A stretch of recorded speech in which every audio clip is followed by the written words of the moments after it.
আসসালামু আলাইকুম রহমতুল্লাহি ওবরকাতুহু। সম্মানিত দর্শক, আজকে যে বিষয়টি নিয়ে আলোচনা করব সেটি ব্যাখ্যা করার জন্য কয়েকদিন আগের একটি ঘটনা আপনাদেরকে স্মরণ করে দিতে চাই।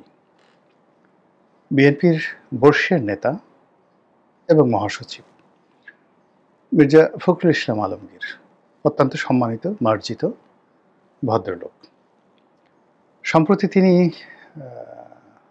ডক্টর মোহাম্মদ ইউনূসের সঙ্গে একটি অনুষ্ঠানে উপস্থিত হয়েছিলেন এবং সেখানে তার একটি বক্তব্য সারা বাংলাদেশে তোলপাড় সৃষ্টি করেছিল। তিনি ডক্টর মোহাম্মদ ইউনূসের মধ্যে শহীদ প্রেসিডেন্ট জিয়াউর রহমানের প্রতিচ্ছবি দেখতে পাচ্ছেন বলে মন্তব্য করেছিলেন।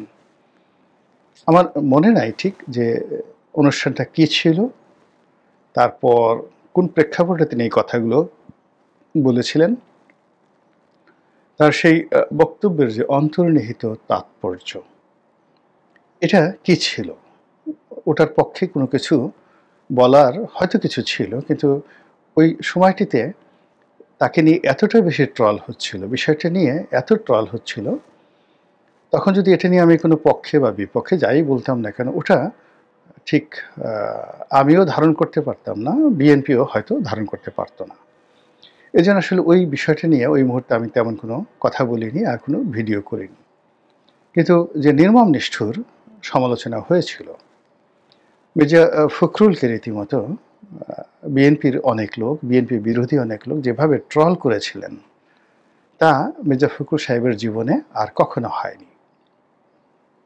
যেটা সবাই বলার চেষ্টা করেছিলেন যে ঠিক আছে, শহীদ প্রেসিডেন্ট জিয়াউর রহমানের প্রতিচ্ছবি যদি ডক্টর মোহাম্মদ ইউনূসের মধ্যে মির্জা ফখরুল সাহেব দেখতে পান, তাহলে তো আর নির্বাচন দরকার নেই, ইলেকশন দরকার নেই।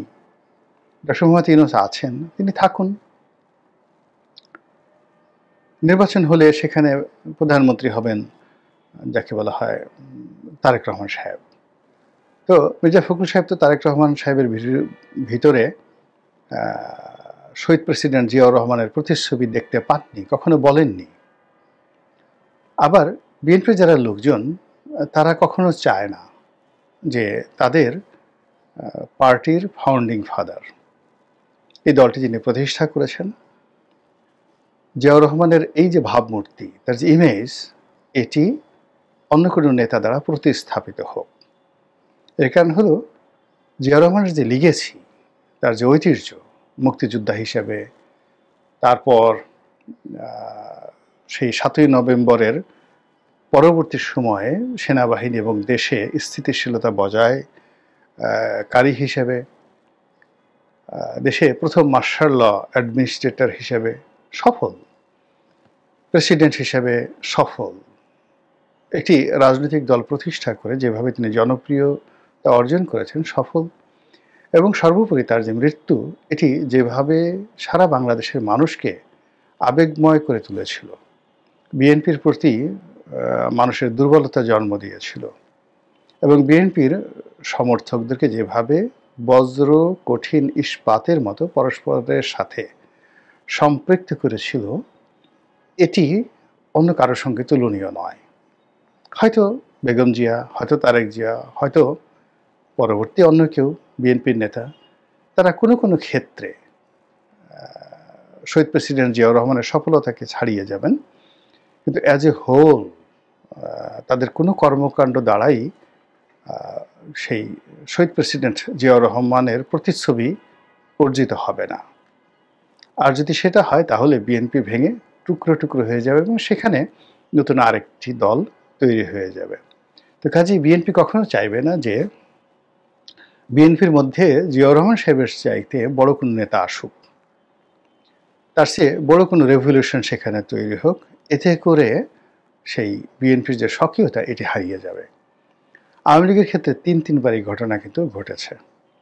প্রথমবার আওয়ামী লীগ প্রতিষ্ঠাতা মাওলানা আব্দুল হামিদ খান ভাসানী, তো যখন ভাসানীর চাইতে বড় নেতা চলে এলেন হোসেন সৈয়দ সোহরাওয়ার্দী, ভাসানী শেষ, আওয়ামী লীগ ভেঙে গেল, আলাদা মানে যাকে বলা হয় সেই ন্যাপ তৈরি হলো, ন্যাশনাল আওয়ামী পার্টি তৈরি হলো। তো এরপরে হোসেন শহীদ সরওয়ার্দির জমানা চলতে থাকলো। একটা সময় হোসেন শহীদ সরওয়ার্দির চাইতে বড় নেতা চলে এলেন। হোসেন শহীদ সরওয়ার্দিকে আমরা ভুলে গেলাম এবং এখনো পর্যন্ত লিগেসিটা বঙ্গবন্ধু শেখ মুজিবুর রহমানকে নিয়েই আছে। এই হলো অবস্থা। এর মধ্যে আওয়ামী লীগ কতবার ভেঙেছে, বহুবার ভেঙেছে। স্বাধীনতার পরে, স্বাধীনতার আগে টুকরো টুকরো হয়ে গেছে। আবার সেই জোড়া লাগানো আওয়ামী লীগকে একত্র করেছেন বঙ্গবন্ধু কন্যা শেখ হাসিনা। কিন্তু সমস্যা হলো যে তাকেও যখন বলা হলো যে সে বঙ্গবন্ধুকে অতিক্রম করে ফেলেছে, শেখ হাসিনা যে কাজগুলো করেছেন, তার যারা তেল পার্টি, তো এই তেল পার্টি বা মালিশ পার্টি, এই তেল পার্টি তাকে বলাতো যে আপনি নোবেল পুরস্কার পাবেন, পাওয়া উচিত, তো যারা নোবেল দিচ্ছে না তারা শেষ হয়ে যাবে। আপনি যেভাবে আওয়ামী লীগকে যে পর্যায়ে নিয়ে আসছেন, বঙ্গবন্ধু থাকলে এটা পারতেন না। ফলে কি হলো, এই কথাবার্তার ফলে শেখ হাসিনার কি হয়েছে আর আওয়ামী লীগের কি হয়েছে এখন একটু দেখার চেষ্টা করেন। তো সেই দিক থেকে বিএনপির যারা নেতৃস্থানীয় লোকজন রয়েছেন তারা কখনো চাইবেন না যে দলের ভেতরে এমন কেউ আসুক যারা সেই শহীদ প্রেসিডেন্ট জিয়াউর রহমানের চাইতে যোগ্যতম হয়ে যান। এই জন্য পার্টির মধ্যে কখনোই কাউকে জিয়াউর রহমানের প্রতিচ্ছবি হিসাবে কেউ বর্ণনা করেনি। তো সেক্ষেত্রে হঠাৎ করে জিয়াউর রহমানের প্রতিচ্ছবি যখন ডক্টর মোহাম্মদ ইউনূসের মধ্যে দেখা গেল, বোঝার চেষ্টা করুন যারা মাথায় ঘিলু আছে যাদের বিএনপির, তারা কিভাবে এটাকে রিয়্যাক্ট করেছে, সিরিয়াসলি রিয়্যাক্ট করেছে। আর যারা বিএনপির বিরুদ্ধের যারা লোকজন রয়েছে তাদের বক্তব্য হলো যে তাহলে আর দরকারটা কি, নির্বাচন করে পয়সা খরচ করার দরকার কি, ডক্টর মোহাম্মদ ইউনূস যেভাবে আছে সেভাবে থাকুক, এনসিপির সঙ্গে বিএনপি এক হয়ে যাক, দুটো দল একসাথে কাজকর্ম করুক এবং তাকে দ্বিতীয় জিয়াউর রহমান উপাধি দিয়ে বিএনপির যারা লোকজন রয়েছে তারা ঠিক ইনকিলাব জিন্দাবাদ বলে সেই নতুন ধারা রাজনীতি তারা শুরু করুক। ফলে কি হলো, এই যে জিয়াউর রহমানের মধ্যে যে প্রতিচ্ছবি, ডক্টর মোহাম্মদ ইউনূসের মধ্যে জিয়াউর রহমানের যে প্রতিচ্ছবি, এটা নিয়ে ওই সময়টাতে এইরকম কথাবার্তা আলোচনা হতো। তো এখন যখন আমরা এই কথা বলছি এবং এই কথা বলার প্রয়োজন হলো যে ওই প্রেক্ষাপটটা এখন রিভার্স হয়ে গেছে। মির্জা ফখরুল সাহেব যখন এই কথাগুলো বলেছেন জুলাই সনদ স্বাক্ষরের আগে, ঠিক সেই সময়টিতে মনে করা হতো যে ডক্টর মোহাম্মদ ইউনূসের সঙ্গে বিএনপির একটা হরিহর আত্মার সম্পর্ক। বেগম জিয়া তাকে অত্যন্ত সম্মান করেন, তিনিও বেগম জিয়াকে সম্মান করেন। তারেক জিয়া মুরব্বী হিসেবে তাকে সম্মান করেন, মর্যাদা দেন এবং বিএনপির হাইকমান্ড তারা হয়তো এরকম একটা সিদ্ধান্ত নিয়েছিল যে কোনো অবস্থাতেই তারা যাকে বলা হয় ডক্টর মোহাম্মদ ইউনূসের বিরুদ্ধে যাবে না। এই জন্য তাকে তেল মারতে হবে, তাকে ফ্লাটারিং করতে হবে, তাকে রাজি খুশি করতে হবে, তাকে ইন্সপায়ার্ড রাখতে হবে। দ্বিতীয়ত ডক্টর মোহাম্মদ ইউনূসের সঙ্গে বিএনপির যে সম্পর্ক, এটাকে এতটা কাপে কাপ মেলাতে হবে যেন বাইরের কোনো লোক, দ্বিতীয় পক্ষ বা তৃতীয় পক্ষ, ওখানে টুস করে ঢুকে বিএনপিকে তাড়িয়ে ডক্টর মোহাম্মদ ইউনূসের কাছাকাছি যেতে না পারে। যেভাবে জামাত প্রথম দিকে ডক্টর মোহাম্মদ ইউনূসকে খুব তেল মারতেন, জামাতের নেতারা প্রায় সবাই ওয়াজ মাহফিলে বলতেন যে উনি হলেন আল্লাহর পক্ষ থেকে দেয়া একটা নেয়ামত, তার বিরোধিতা করা হারাম, ইমানই থাকবে না।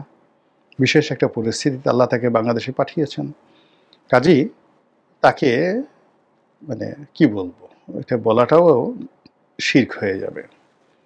এমন সব অদ্ভুত অদ্ভুত ওয়াজ করতেন যে আল্লাহর পক্ষ থেকে যে নিয়ামত আসছে তার অবাধ্যতা করাটা হারাম, নিষিদ্ধ, ইমান থাকবে না, এরকম নানা রকম যাকে বলা হয় ন্যারেটিভ ওয়াজের ময়দানে অনেক তথাকথিত বক্তা এভাবে বলেছেন। সেগুলো আপনারা দেখতে পাচ্ছেন, এখন পর্যন্ত সেগুলো ভাইরাল আকারে।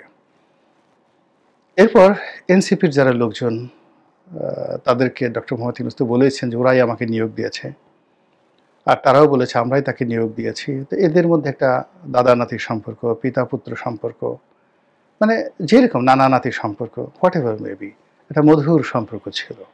আমাদের আবহমান বাংলা যে সম্পর্কগুলো হয়, খালি যেহেতু বয়স বেশি না, শালা দুলাভাইয়ের যে সম্পর্ক এটা মানে বলতে পারবো না। মানে আমাদের মধ্যে কতগুলো সম্পর্ক আছে যেখানে একটু খোঁচাখুচি করা যায়, কোলাকুলি করা যায়, কুতকুত খেলা যায়, গুঁতো দেওয়া যায়, এরকম। তো এই সম্পর্কগুলো সাধারণত নানা নাতির সাথে ভালো হয়, দাদার সাথে নাতির সম্পর্ক ভালো হয়, এবং ইদানিং এখন বাপ আর ছেলেদের মধ্যে এরকম সম্পর্ক চলে আসছে। আমাদের সময় আমরা যেমন বাবাকে চাচাকে খুব ভয় পেতাম, কিন্তু ইদানিং দেখা যাচ্ছে যে বাপ আর ছেলে অনেকটা বিয়ের মতো, শালা বিয়ের মতো, শালা সম্বন্ধীর মতো এরকমভাবে একসাথে দুষ্টামি করে। তো যা হোক, এনসিপির যারা নেতৃবৃন্দ রয়েছেন প্রথম দিকে তাদের সাথে ডক্টর মোহাম্মদ ইউনূসের এরকম একটা সম্পর্ক ছিল। তারা একে অপরকে ফ্লার্ট করতেন, একে অপরের সঙ্গে খুনসুটি যেতেন, কাছাকাছি ডাকতেন, কাছাকাছি খাবার দাবার করতেন, একসাথে ভ্রমণ করতেন, নানা রকম। তারা এখান থেকে রংপুর আবু সাইদের বাড়িতে গেছেন, আমেরিকাতে গেছেন, লন্ডনে গেছেন, কত জায়গাতে গেছেন। কিন্তু সেই সম্পর্কটা এখন আর নেই। তাদের সেই জামাত এবং এনসিপি তাদেরকে সেখান থেকে রীতিমতো তাড়িয়ে সেখানে জায়গাটা করে নিয়েছিলেন বিএনপির যারা লোকজন আছে তারা। এবং কোন অবস্থায়, মহব্বতের কোন অবস্থায় পৌঁছলে বিএনপি, দেখা গেল যে বিএনপি ৩ জন নেতাকে নিয়ে ডক্টর মোহাম্মদ ইউনূস সরকারি খরচে তিনি সেই জাতিসংঘের অধিবেশনে তিনি ভ্রমণ করে এসেছেন। তো কাজেই বিএনপি সবসময় চেয়েছে যে তাদের মধ্যে যে এখন মধুরতম সম্পর্ক যাচ্ছে, এর মধ্যে যেন কোনো ভিলেন মুহাহাহা করে ঢুকে না পড়ে, কোনো ভিলেন এসে যেন এই তাদের মধুরতম সম্পর্ককে বিষাক্ত করতে না পারে। এই জন্য কী করতে হবে? ডক্টর মোহাম্মদ ইউনূসের প্রশংসা করতে হবে। আর প্রশংসা করার জন্য এখন মির্জা ফখরুল সাহেব, তিনিও বয়স্ক মানুষ, একটা কথা বলে ফেলেছেন, এবং সেটা নিয়ে আমি তো বললাম যে যা যা ট্রল হবার তা হয়েছে, কিন্তু বিএনপির শেষ রক্ষা হয়নি। যে জুলাই সনদ স্বাক্ষর হয়েছে, সেই স্বাক্ষরের পরে দেখা গেল যে ডক্টর মোহাম্মদ ইউনূস মূলত যে বিএনপির সাথে সম্পর্ক করার চেষ্টা করেছেন, এটার মধ্যে সততা ছিল না, শঠতা ছিল। আর এ কারণে বিএনপি বিক্ষুব্ধ হয়ে বলছে যে আমাদের সঙ্গে প্রতারণা করা হয়েছে, জাতির সঙ্গে প্রতারণা করা হয়েছে। মানে অনেকটা ঠিক এরকম যে আমাদের বাংলা সিনেমাতে অনেক গান হয় না, অদ্ভুত গান। আপনি কাউকে খুব ভালোবাসেন, অসাধারণভাবে ভালোবাসেন, কিন্তু সে আপনার সঙ্গে বিশ্বাসভঙ্গ করে বসলো।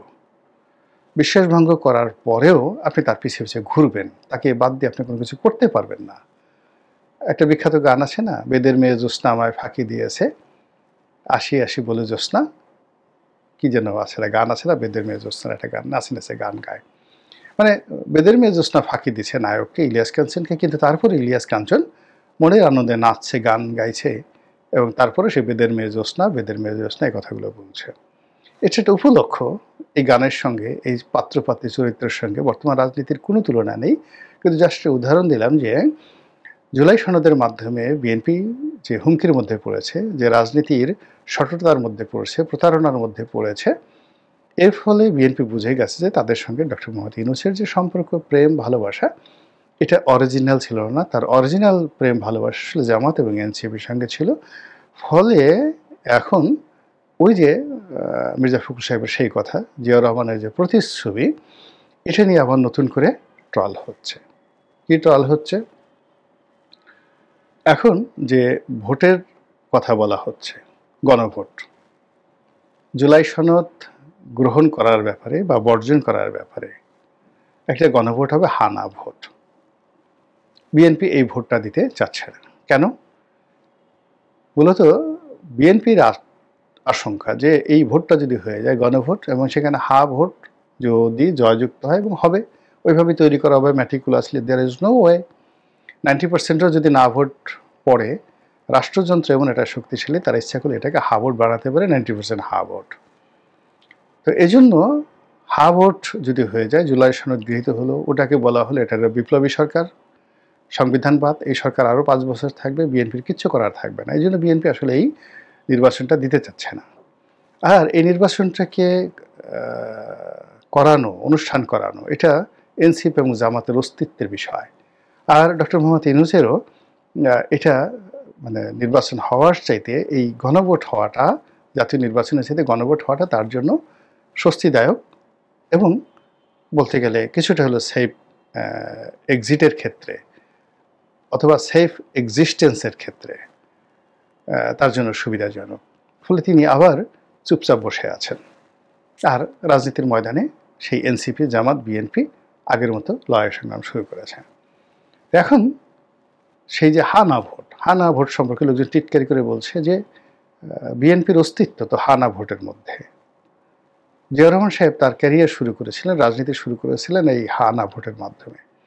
তো যেটা দিয়ে পুরো মানে বিএনপির ইতিহাস রচিত হয়েছে, জিয়াউর রহমানের অস্তিত্ব যার মধ্যে রয়েছে, সেই হা না ভোট তো বিএনপি না করতে পারে না, কোনো অবস্থায় করতে পারে না। আর যদি বিএনপি এখানে না করে, না ভোট দেয় ভোট হলে, আর সেই হানা ভোট মানে যাতে না হতে পারে এজন্য তারা নেতিবাচক আচরণ করে, তাহলে তাদের পরিণতি কি হবে? বলার চেষ্টা করেছেন যে তাদের অস্তিত্ব শুরু হয়েছিল হা ভোটের মাধ্যমে, না ভোটের মাধ্যমে।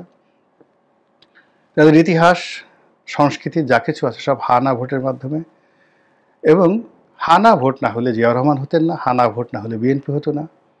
যে হানা ভোটের হায়ের মাধ্যমে বিএনপির জন্ম হয়েছে, এখন সেই বিএনপি যদি আবার না ভোটের কথা বলে আর হানা ভোট বাতিল করার জন্য শুধু না না নো নো বলতে থাকে, তাহলে এতেই বিএনপির পতন ঘটবে, বিএনপি শেষ। এবং এই কথা এখন রীতিমতো মশহুর হয়ে পড়েছে। আর এই কথার প্রেক্ষিতে ওই যে চাঁদের সাথে আমি দেব না তোমার তুলনা, তুমি চাঁদ হতে যদি তবে দূরেই চলে যেতে, সেই বিখ্যাত গান, সৈয়দ শামসুল হকের সেই বিখ্যাত গান। তো সেই গানের মতো করে আসলে ডক্টর মোহাম্মদ ইউনূস আমাদের রাজনীতির অঙ্গনের চাঁদ। শুধু দেখা যায় দূর থেকে, আলোক, পূর্ণিমার আলোক, এর দ্বারা অবগাহন করা যায়, স্পর্শ করা যায় না, একে ওন করা যায় না। বিএনপি ওন করতে পারছে না, এনসিপি ওন করতে পারছে না। তিনি ভরা পূর্ণিমায় যার উপর আলোক বর্ষণ করেন, অমনি তার মাথা খারাপ হয়ে যায় এবং তিনি ডক্টর মোহাম্মদ ইউনূসের প্রশংসা করতে থাকেন। আবার ভরা পূর্ণিমার যে প্রতিচ্ছবি তিনি যখন ঘুরিয়ে অন্যদিকে নিয়ে যান, চাঁদের মতো, একদিকে অমাবস্যা আর পূর্ণিমা পৃথিবীর অন্য যে প্রান্তরে চাঁদ আলোক বিকিরণ করে সেখানে আনন্দের বন্যা বয়, আর যেখানে অমাবস্যা সেখানে আর্তচিৎকার শুরু হয়ে যায়, সমুদ্রে বন্যা হয়ে যায়, নদ নদীতে বন্যা হয়ে যায়, ভরা জোয়ার হয়ে যায়। বাংলাদেশেও তদ্রুপ। ডক্টর মোহাম্মদ ইউনূস যেদিকে ঝুঁকেন, হাসি দেন, ওইদিকে খুশির বন্যা, প্রশংসা ছুটতে থাকে, আনন্দের বন্যা ছুটতে থাকে। আর কোনো দিক থেকে মুখ ফিরিয়ে নিয়ে গেলে মুহূর্তের মধ্যে সেখানে আর্তচিৎকার শুরু হয়, বাঁচাও বাঁচাও বাঁচাও। এখন ওনার যে দৃষ্টি যাদের উপর আছে তারা খুব উল্লাস করছেন, আর ওনার দৃষ্টি যাদের উপর নেই তারা আর্তচিৎকার শুরু করেছেন। এভাবেই বাংলাদেশের রাজনীতি চলছে। আর এই রাজনীতি কি আজীবন এইভাবে চলবে? আপনি যতই চেষ্টা করেন গোপন রাখার জন্য, নিয়তির নির্মম পরিহাসে তা কিছুটা অংশ প্রকাশিত হয়ে যাবে। তো এই যে প্রকাশিত হয়ে যাবে, এটাকে আপনি যতই মিথ্যা বলেন না কেন, এটার পেছনে সত্যতা থাকে। অর্থাৎ আমাদের এই সমাজে গল্প বলেন, গুজব বলেন, প্রোপাগান্ডা বলেন, এই মুহূর্তে যা কিছু ঘটছে, বাস্তবে গিয়ে দেখবেন যে আজ যা কিছু রটনা আগামীকাল তা বাস্তবে রূপান্তরিত হয়। আওয়ামী লীগ জমানাতে আমরা যে সকল বিষয় নিয়ে খুব ভয় পেতাম, কথা বলতাম, ঠাট্টা করতাম, মশকরা করতাম, দেখুন প্রায় সব কিছু ঘটেছে। আওয়ামী লীগ বলেছে যে আমরা পালাবো না, আর আমরা বলেছি আপনারা সবাই পালাবেন। বাস্তবে কি ঘটেছে দেখেন, 12-13 বছর পালাবো না, আর 12-13 বছর আপনাদেরকে পালাতে হবে, এখন ঘটনা দেখেন সেটা ঘটে গেছে।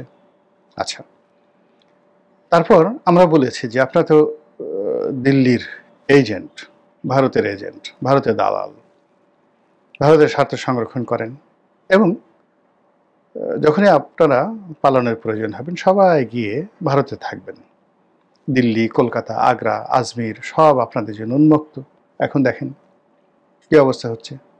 কলকাতাতে গিয়ে দেখেন, আগরতলাতে গিয়ে দেখেন, আসামের গুয়াহাটিতে গিয়ে দেখেন, দার্জিলিং, শিলিগুড়ি, এরপর আজমির, সব জায়গাতে গিয়ে দেখেন গিজ গিজ গিজ গিজ করছে আওয়ামী লীগের লোকজন। ওটা তাদের সেকেন্ড হোম, দ্বিতীয় বাড়ি। আর ভারত আওয়ামী লীগকে আশ্রয় দেওয়ার জন্য যে ঐতিহাসিক ঝুঁকি তারা নিয়েছে, এরকম ঝুঁকি আসলে ভারত স্বাধীনতার পরে, মানে ভারতের স্বাধীনতা লাভের পরে কখনো নেয়নি। এমনকি 1971 সনে বাংলাদেশের জন্য ভারত যে ঝুঁকি নিয়েছিল, বর্তমান ঝুঁকি তার চেয়ে বেশি। 71 সনে বাংলাদেশের যে ইকোনমি, সেই ইকোনমির সঙ্গে ভারতের খুব কম সম্পৃক্ততা ছিল। খুব অল্প লোক ভারত যেতেন এবং সীমান্ত বলতে গেলে খালিই থাকতো। এর কারণ হলো 71 সন পর্যন্ত আমাদের অর্থনীতিতে আমরা ভারতের চেয়ে কয়েক গুণ ধনী ছিলাম। ফলে এই বাংলাদেশ থেকে কি করত, হিন্দুরা শুধুমাত্র একটা ভয়, একটা আতঙ্ক যে যে কোনো সময় পাকিস্তান সরকার তাদের সয় সম্পত্তি নিয়ে নিতে পারে। এই আতঙ্কে তারা অনেকে কলকাতাতে বাড়ি করত আর যাতায়াত করত। আমাদের ফরিদপুরে যেমন দুর্গা বণিক ছিলেন, সদরপুরে খুব নামকরা, যাকে বলা হয় মার্চেন্ট। তো ওনারা কলকাতা থেকে বড় ব্যবসা বাণিজ্য করতেন, কিন্তু ওনাদের একটা বিরাট ব্যবসা আমাদের সদরপুরের যে 7.5 বাজার সেখানে ছিল এবং এখনও আছে। তো তখন এরকম বর্ডার কোনো ছিল না। স্বাধীনতা, এমনকি স্বাধীনতার পরেও 75-76 সন পর্যন্ত এরকম কোনো বর্ডার ছিল না। তো যাই হোক, এই যে আমাদের যে অর্থনৈতিক অবস্থা যতদিন ভালো ছিল ততদিন পর্যন্ত ভারতের বর্ডার আমাদের জন্য খোলা ছিল, কোনো পাসপোর্ট টাসপোর্ট কিছু দরকার ছিল না। আর এখন জিনিসটা উল্টো হয়ে গেছে। তো সেই প্রসঙ্গে পরে আসছি। তো স্বাধীনতা পূর্ববর্তী সময় যেটা ছিল, আমাদের বর্ডার ছিল না, ভারতের লোকজন হা করে থাকতো। আমাদের এখান থেকে যে হিন্দুরা যেতেন, তারা জায়গা জমি বিক্রি করে কলকাতা থেকে বাড়ি করতেন, গাড়ি করতেন, ব্যবসা বাণিজ্য করতেন। ওটা তাদের ইকোনমির একটা বিরাট, যাকে বলা হয়, প্লাস পয়েন্ট ছিল। এবং এটা তারা কোনো রকম সুযোগ দেওয়া ছাড়াই তারা এই কাজটি করতেন। ধরুন এখন ইকোনমিক প্রয়োজনে আপনি $10 লাখ যদি দেন, মানে 10 কোটি টাকা দেন, আমেরিকার পাসপোর্ট পেয়ে যাবেন উইদিন 1 মাসের মধ্যে, সপরিবার থাকতে পারবেন। যদি $2 লাখ আপনি খরচ করেন, আপনি তুরস্কের পাসপোর্ট পাবেন। ইউরোপের সেনজেনভুক্ত কয়েকটি দেশে রয়েছে যারা এই পাসপোর্ট বিক্রি করে মাত্র $1 লাখ। $1 লাখ ইনভেস্টমেন্ট দেন, আপনাকে সেখানে থাকতে অনুমতি দিবে। তাহলে দেখুন, এই বর্তমান জমানাতে একেবারে পাসপোর্ট দিয়ে আপনাকে আহ্বান জানাচ্ছে টাকার বিনিময়ে আপনি নাগরিকত্ব লাভ করতে পারেন। এমনকি ভারতে আপনি এখন টাকার বিনিময়ে নাগরিকত্ব লাভ করতে পারেন। তো সেক্ষেত্রে বাংলাদেশের মানে সহায় সম্পত্তি, বাড়ি গাড়ি, টাকা পয়সা সব কিছু বিক্রি করে কত কোটি হিন্দু ভারতে গেছেন, এবং এটা ভারতীয় ইকোনমিতে কি পরিমাণ। আমাদের ফরিদপুরের 2200 জমিদার বাড়ি ছিল। এই জমিদার, এত বড় জমিদার, সেই জমিদার কি বলবো, ফরিদপুরের রাজেন্দ্র কলেজ, বরিশালের বিএম কলেজ, যশোরের MM কলেজ, খুলনার BL কলেজ, মানে এই সকলেই এই জমিদার পরিবারের আত্মীয় স্বজন, তারাই এগুলো নির্মাণ করেছেন। তো কাজেই এই 2200 জমিদার বাড়ি এটা ছিল ওই জমিদারদের হেডকোয়ার্টার। দেড় ভাগের পর তারা এই সবাই তাদের সেই সহায় সম্পত্তি সব কিছু রেখে না নিয়ে তারা চলে গেল ওখানে। শুধুমাত্র তাদের বিল্ডিং আর বাড়ি জমি এগুলো রেখে গেছে। তো আমাদের 2200 যে বাবুর বাড়ি, মানে জমিদার বাড়ি, অন্ততপক্ষে 1000 বিঘা জমি হবে। এবং সে যে কি প্রাসাদ ছিল, আমরা ছোটকালে সেটা দেখেছি, না দেখলে আপনাকে বিশ্বাস করানো যাবে না। রাজবাড়ি মানে কি, মানে কিসের গণভবন, কিসের বঙ্গভবন, ওই পর্যায়ের ভবন। মানে জমিদার বাড়িতে যে পরিমাণ ভবন ছিল বা যে জৌলুস ছিল, বাংলাদেশের দ্বিতীয়টি ওরকম ছিল না। এতগুলো 20-30টি সে প্রাসাদের মতো প্রাসাদ ছিল সেখানে, সেই 1000 বিঘা জমির উপর। তো এই ইকোনমিটা কোথায় গেছে? ভারতে গেছে দেশবিভাগের পর হিন্দুদের মাধ্যমে। এতে ভারতের অনেক অনেক লাভ হয়েছে, লস হয়নি। আবার এই যে এখন যে যাকে বলা হয় আওয়ামী লীগের লোকজন যে গেছে, এতে ভারতের ক্ষতি হয়নি। তো এরা তো টাকা নিয়ে গেছে এবং ওখানে তারা কাজ না করে পায়ের উপর পা তুলে সেখানে খাচ্ছে, বাড়ি কিনেছে, ফ্ল্যাট কিনেছে, 2 হাতে টাকা খরচ করছে, পুরো ইকোনমি চাঙ্গা। ফলে কোনো একটা রাষ্ট্র এমনি এমনি হয় না। এনিওয়ে এত কিছুর পরেও যেটা হলো ঝুঁকির কথা যেটা বলছিলাম যে 1971 সনে ভারতের ঝুঁকি ছিল কেবলমাত্র তারা সৈন্য পাঠিয়েছে এই ঝুঁকি। আর আমাদের দেশ থেকে যে উদ্বাস্তুরা গিয়েছে এই রোহিঙ্গাদের মতো তখন তাদেরকে খাওয়ানোর ঝুঁকি। কিন্তু এখন যুদ্ধ, সৈন্য হারানো থেকেও সবচেয়ে বড় ব্যাপার হলো অর্থনৈতিক যুদ্ধ। আমরা এই মুহূর্তে আমাদের যে বাইং ক্যাপাসিটি আমাদের সেই ৮০-র দশকে ৯০-র দশকে খারাপ হলেও ২০০৯ থেকে এটা বেড়ে বেড়ে এখন আমাদের যে অর্থনীতি এমার্জিং। আমাদের এই বাংলাদেশের যে জিডিপি ধরেন $৩২০০ পার ক্যাপিটা ইনকাম, এটা ভারতের বেশিরভাগ হাতে গোনা ২-১টা তাদের ধরুন ক্যাপিটাল সিটি দিল্লি বা অন্যান্য ২-৪টা ধরেন বড় বড় সিটি মুম্বাই, হায়দ্রাবাদ, মাদ্রাস, চেন্নাই, তো এই সকল এলাকাতে জিডিপি বেশি আমাদের চেয়ে। কিন্তু অ্যাজ এ হোল যদি আপনি কলকাতা ধরেন, বেশিরভাগ এই যে 7 সিস্টার বলেন তাদের জিডিপির চাইতে আমাদের জিডিপি অনেক অনেক বেশি। এক।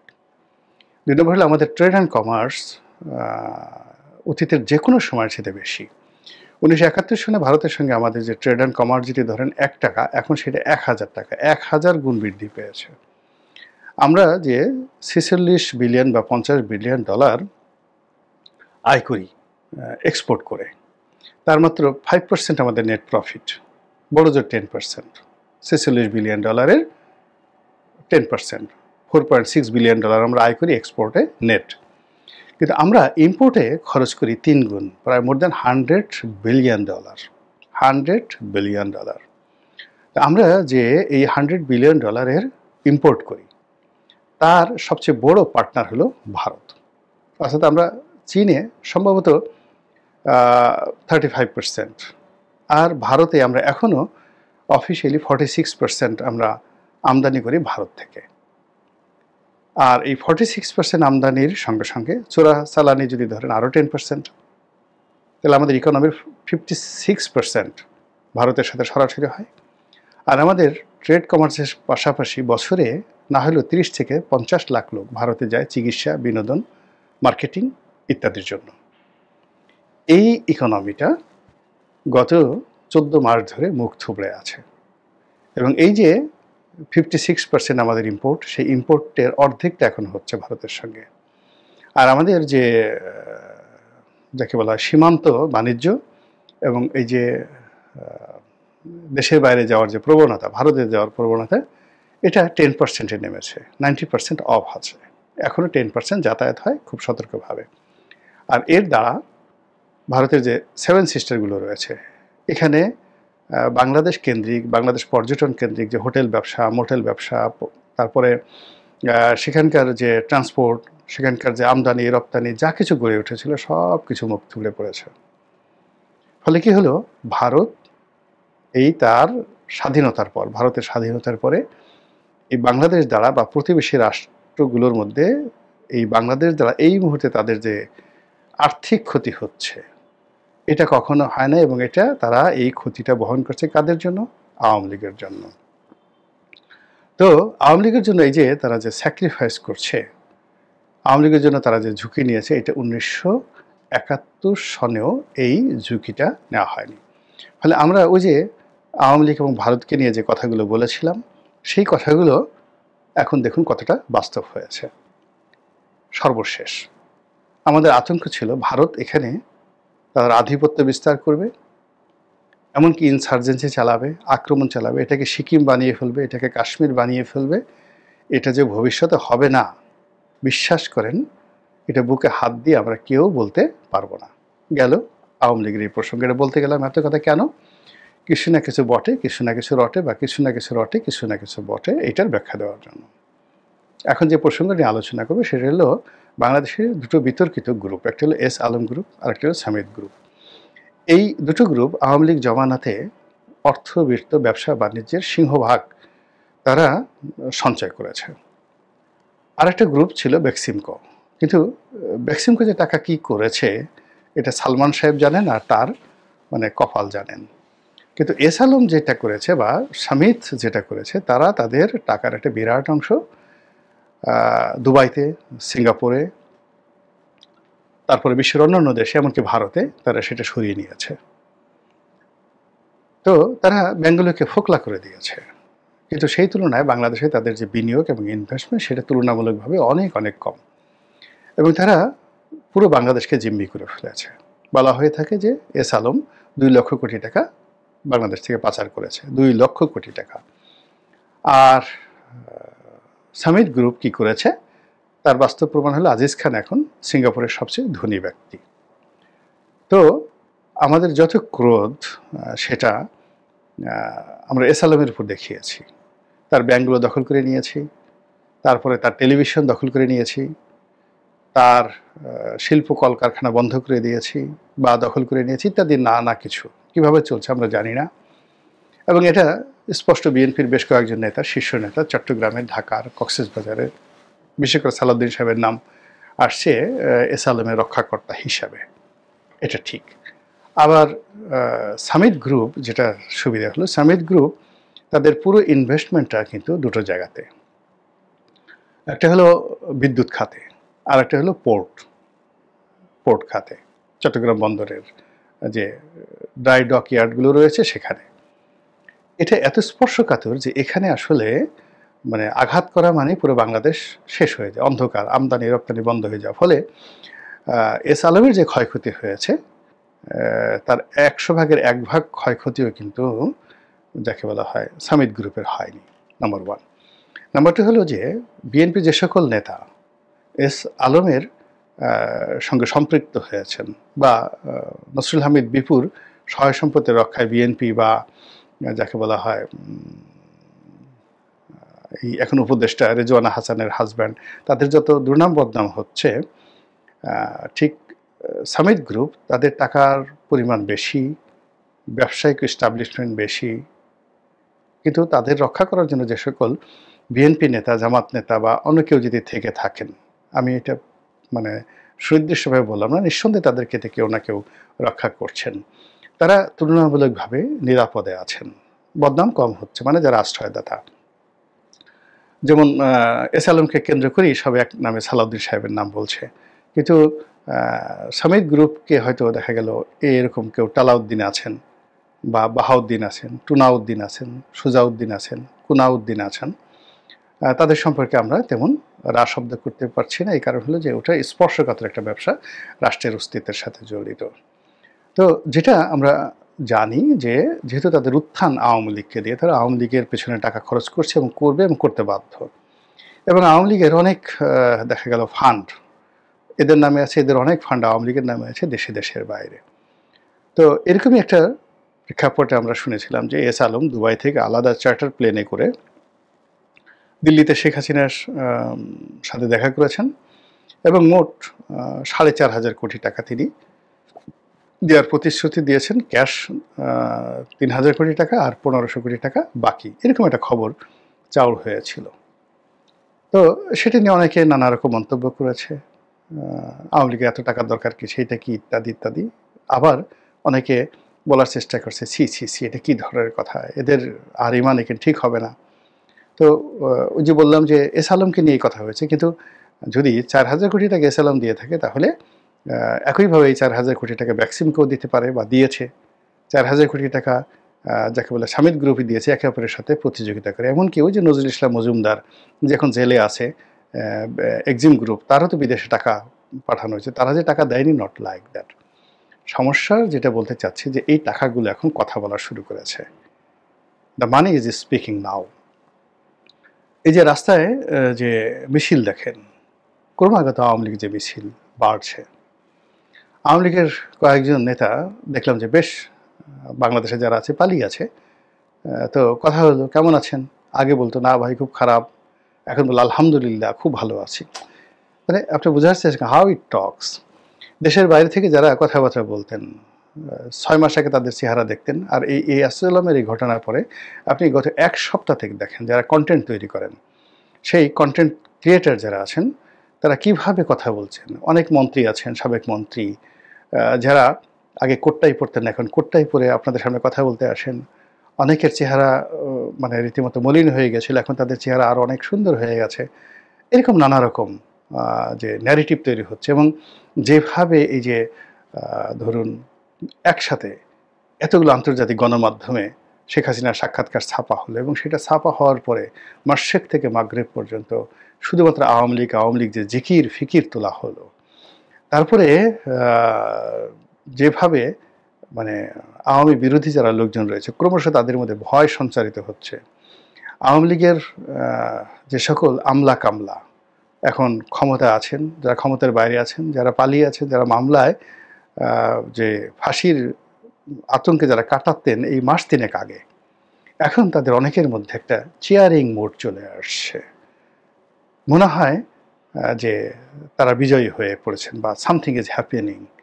তো এটা আমার কাছে মনে হচ্ছে যদি এখানে অর্থযোগ থাকে, টাকা পয়সার কোনো বিষয় থাকে, তাহলে এস আলম বা সামিট গ্রুপ এই টাকাগুলো এখন কথা বলছে। আর এই কথাটা আগামী দিনে আমি যে বললাম যে কিছু না কিছু বটে, কিছু না কিছু রটে, কিছু না কিছু রটে, কিছু না কিছু বটে, মানে ওই যে ওই সময়টাতে যে কথা শুনেছিলাম সেটা যে এখন ফুলছে তা তো আমরা দেখতে পাচ্ছি। আবার এখন যে সমস্ত ঘটনা ঘটছে এটার রেশ আগামী 3 মাস পরে, 2 মাস পরে, জানুয়ারি মাসে, ডিসেম্বরে কি হয় একটু চোখ বুজে দেখেন, অবাক হয়ে যাবেন। আল্লাহ আমাদের সবাইকে হেদায়েত দান করুন এবং হেফাজত করুন। আসসালামু আলাইকুম ওয়া রাহমাতুল্লাহি ওয়া বারাকাতুহু।